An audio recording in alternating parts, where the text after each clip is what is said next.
ไปทั้งเบิดดินดอนตอนหยาก็เป็นของเฮาเนาะบัดนี้เนาะเฮาก็สบายใจเนาะโดยบ่น้ำตาคลอเลย พี่แต่อาศัยเพิ่นเบิดบ่ได้มีหยังจนเฒ่าซั่นซื่อก็บ่ได้มีหยังนำเพิ่นโดยพอชุกพอนอนยังบ่มีก็จักได้เป็นวันนี้ก็มีแต่อุ้มเบาเตียงทองแล้วก็หลายคนที่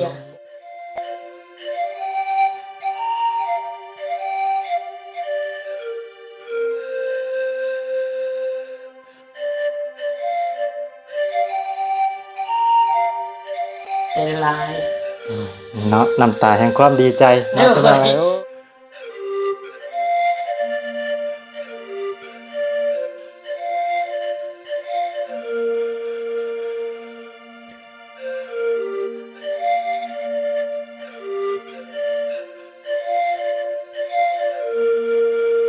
สุขขีมันเสมอมันคือเก่า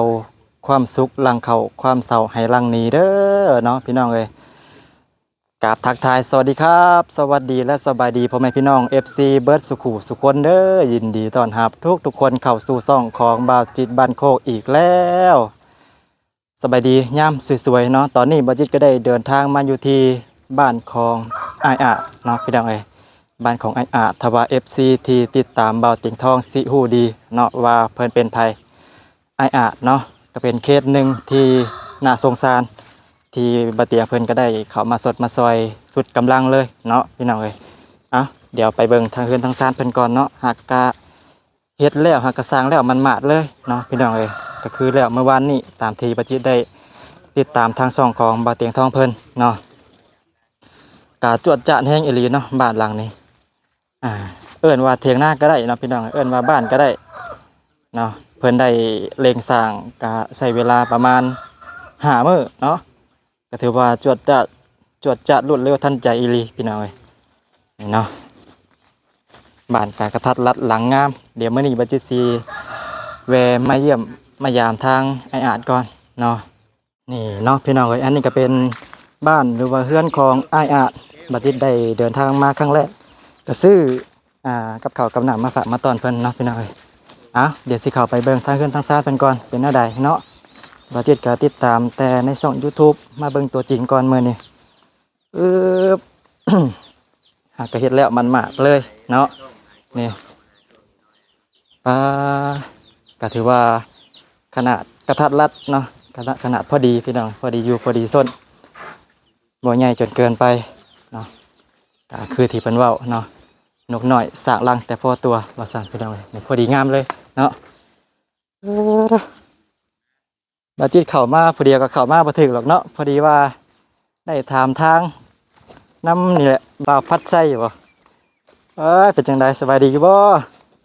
โอ้เหมือนแทนสบายดีเด้อสบายดีเด้อเนาะมาแต่เช้าเนาะเจ้าเนาะก็มาฮอดวางหนึ่งไล่รังกันมาเลยได้นี่แหละบาจิตก็ถามทางเพิ่นเข้ามาเนาะมาบ่ถึกเข้ามาพอดีก็ลงแล้วเนาะแม่นคือว่าหลายซอกหลายซอยก็เนาะหากันแล้วบ่นี่แม่นแล้วคืนนี่เนาะเมาเลยเนาะจนดึกคืนจนดึกจนดื่น10 โมงพากันออกเมืองว่าฝนตกวานพายุเข้าอะไรมันเฮ็ดเวียกบ่ได้ประมาณเกือบชั่วโมงพู้นแหละแม่นทางบ้านก็ตกแล้วตกแห้งว่าทางพี่น่ะแห้งทางพายุทางผ้าแตกทางลมทางฝนเนาะแม่นนอนเทิงนอนพักแหละดีแต่เฮ็ดหลังคาแล้วเนาะมีจังแล้วเบิดแล้วว่าโดยพอดีเข้าบ้านก็แล้วเบิดแล้วพอได้ส้นเนาะพอได้ส้นฝนฝนรองกระต๊อบน้อยเพิ่นบอนที่เพิ่นส้นแต่ก่อนเนาะอาศัยอยู่แต่ก่อนโอ้เนาะนอนแบบสี่เลยพี่น้อยฝนฟ้าลมมากกัดอยู่บ่ได้แนวนี้เนาะเดี๋ยวสิขออนุญาตขึ้นไปเบิ่งทางเฮือนทางซ้ายเพิ่นก่อนบ้านนี่เนาะ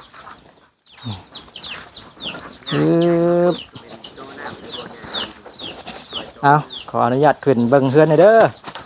มีคนอยู่เฮือนอยู่บ่มันกำลังปัดกวาดทำความสะอาดเนาะสบายดีเด้อเนาะคักแล้วนี่เนาะเลยขออนุญาตถามชื่อแน่บาจิตหากันมาครั้งแรกยังบ่ฮู้ เอียงเลยนี่เลย แม่น้อย แม่น้อยบ่ เอ้ยแม่น้อยบ่ค แม่น้อยบ่คำ ำ เนาะน้องซื้อบัดจิตเด้อยินดีจะได้รู้จักเนาะ โอ้ยขอบมุกขอบใจขอบคุณขอบคุณหลายๆที่มาเยี่ยมมายาม มา เนาะ เยี่ยมมายามมื้อนี้มาเยี่ยมครั้งแรกเด้อ เด้อ อ่ะมีกับข้าวกับน้ำมาฝากมาต้อนเล็กๆหน่อยๆเด้อ โอ้ยมีกับข้าวกับน้ำมาอีกแล้วขอบคุณขอบคุณหลายๆเด้อ ออมไก่ เด้อนะมีอมไก่มีลาบเนาะมีแห้งขอบคุณขอบใจหลายๆขอบคุณกินของอยากแซ่บๆเนาะดีมีแห้งเด้อ เลย มาเยี่ยมมายามเห็นหน้ายิ้มใส่กันก็ดีใจเนาะ เลยเอานะ นี่แหละ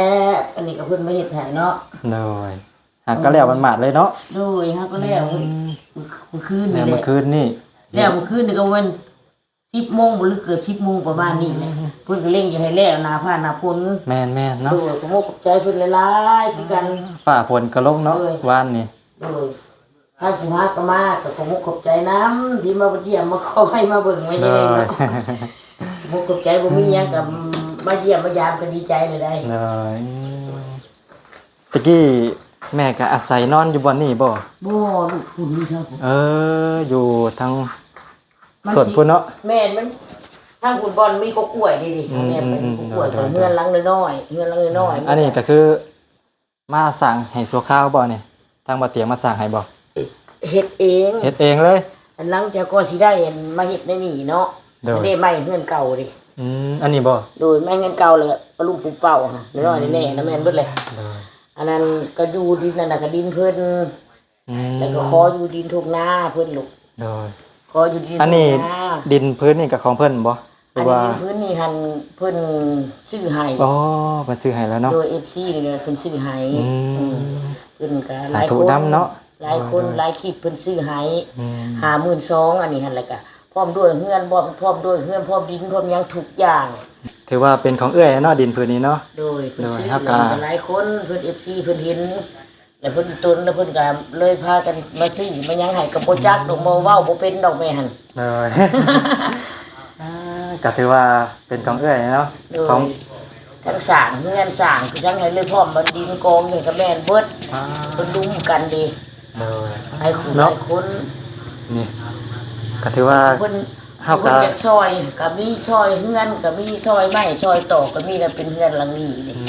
มีแต่เพิ่นซอยเบิดทั้งเบิดแม่บ่ได้มีหยังมีแต่มือ10 นิ้วลูกคอเบิดเท่านั้นแหละมือ10 นิ้วบ่มีหยังมีแต่เพิ่นมาซอยทั้งเบิด ดินดอนตอนหยาก็เป็นของเฮาเนาะบัดนี้เนาะเฮาก็ โดย สบายใจเนาะ โดย บ่น้ำตาคอ พี่แต่อาศัยเพิ่นเบิดบ่ได้มีหยังจนเฒ่าซั่นซื่อก็บ่ได้มีหยังนำเพิ่น เลย พอชุกพอนอนยังบ่มีก็จากได้เป็นวันนี้ก็มีแต่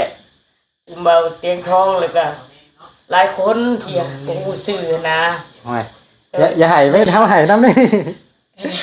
โอ้ย ดีใจแล้ว ดี ก็ ใจเนาะ ทุกอย่างอะนะแล้วก็ที่ได้เป็นวันนี้ที่ได้มาอยู่นี่นะ อืม ก็ดีใจนั่นแหละส่วนหลายเสียใจก็คือสิบ่มีดอกดีใจแล้วก็ถ้าพร้อมด้วยลูกมาใหม่ๆก็บ่เป็นหยังก็ดีใจนํคือ เล กัน ยเลย ก็ยังขาดหลายอย่างแม่ก็ได้ที่ลูกมาเยี่ยมมายามคงขอบใจหลาย เนาะน้ำตาแห่งความดีใจ ๆ เนาะพี่น้องเอ้ยโอ้ย เห็นลูกมาก็ให้ดีใจตื่มอีกก็ยังขาดหลายอย่างอยู่ห้องน้ำห้องในยังเงินบ่มี อืม อ่ะลูกมาหาก็บ่แม่นดอกว่าจะมาเห็นแกได้ค่ะก็ดีใจหลายอย่างเนาะยิ้มแย้มใจก็ดีหั้นนะเพราะว่าคนบ่มีหยังบ่มีไผอยู่แล้วมันบ่ได้ที่เฮาอยากเฮาจนมันก็เฮาบ่มีหยังก็ไผบ่อยากอยากว่าไปเลย มาเยี่ยมมายามก็ดีใจเนาะ เออ อ่า ขอบคุณใจหลายที่มี เลย สิต้มกับมุกมาเนาะ บุกมาเลย มาได้บ้านได้ลูก มาบ้านบัดจิตอยู่บ้านบะเตียงนั่นแหละบ้านเดียวกันกับบะเตียง โดย เลยมาเยี่ยมมายามก่อนว่ะเนาะอืม หากับบ้านนี่ครั้งแรกเนาะ ครั้งแรกเลยก็คือเอ้ยอาศัยกันอยู่จักคนเดี๋ยวนี้ มีอยู่2 คนกับ สอง น้อง คน ชาย น้องชาย น้องและน้อ คื ง อ ชาย ให้อ่านนะบ่ แม่น อืมกันสองคนเอ้ยน้องเนาะ เออ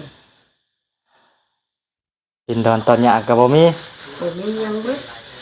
เนาะ 10 นิ้ว ก็สาธุดำผู้ใหญ่ใจดีเพิ่นเนาะที่ซื้อดินดอนตอนหยาให้เนาะสร้างบ้านสร้างเฮือนให้นี่เอิ้นว่าเถียงนาก็ได้เนาะเอิ้นว่าเฮือนก็ได้อยู่ทงไร่ทงนานี่ เออ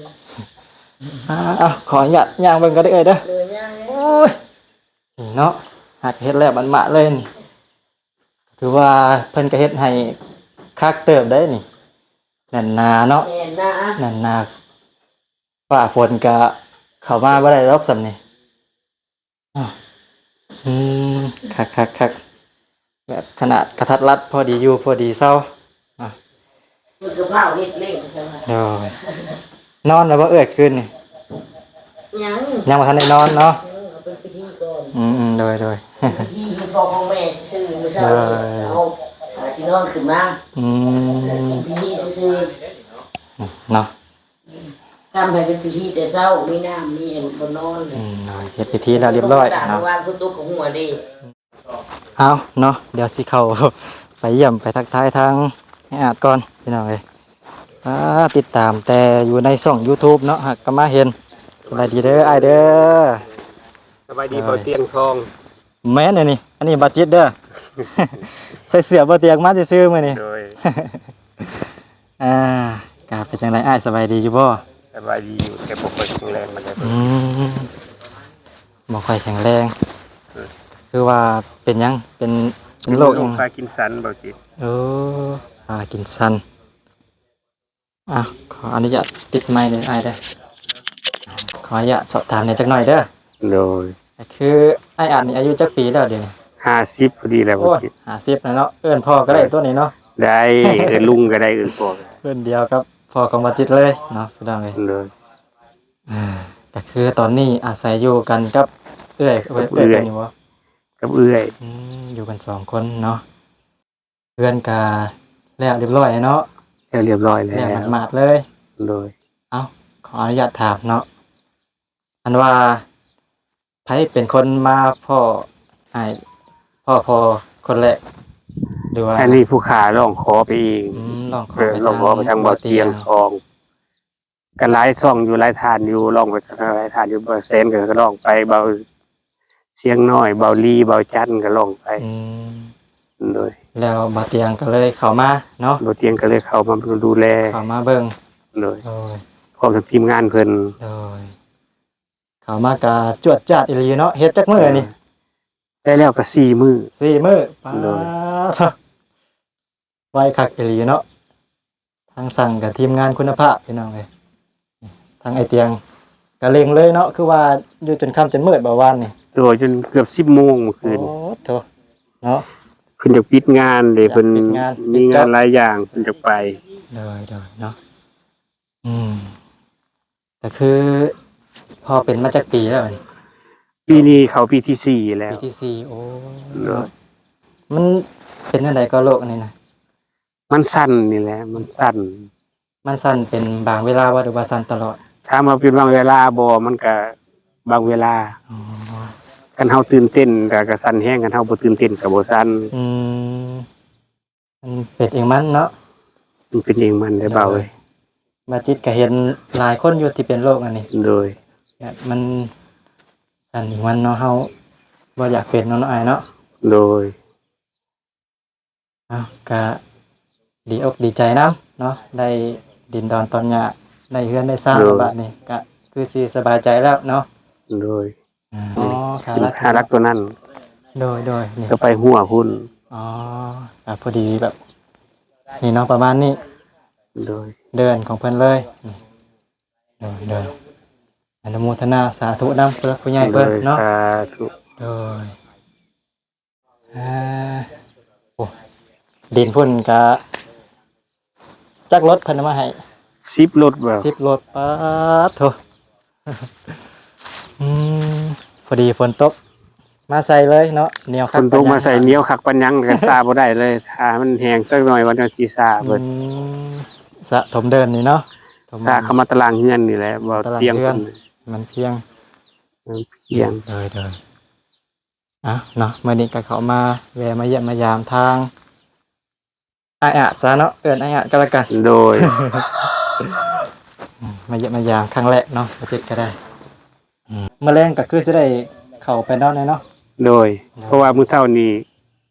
แต่งคันหาครอบขึ้นเป็นเรียบร้อยแล้วเด้ เฮ็ดพิธีแล้วเรียบร้อยเนาะ โดย มื้อแรงก็คือ เฮ็ดแบบง่ายๆแต่งคันหาขึ้นครอบขึ้นแบบบ้านเฮาเฮ็ด โ แบบโบราณแบบผู้เฒ่าผู้ทิศนะ ฮิตทองเนาะ ตามคนบ่มีน่ะเฮ็ดตามเฮาบ่มีเปล่าเอ้ย เลย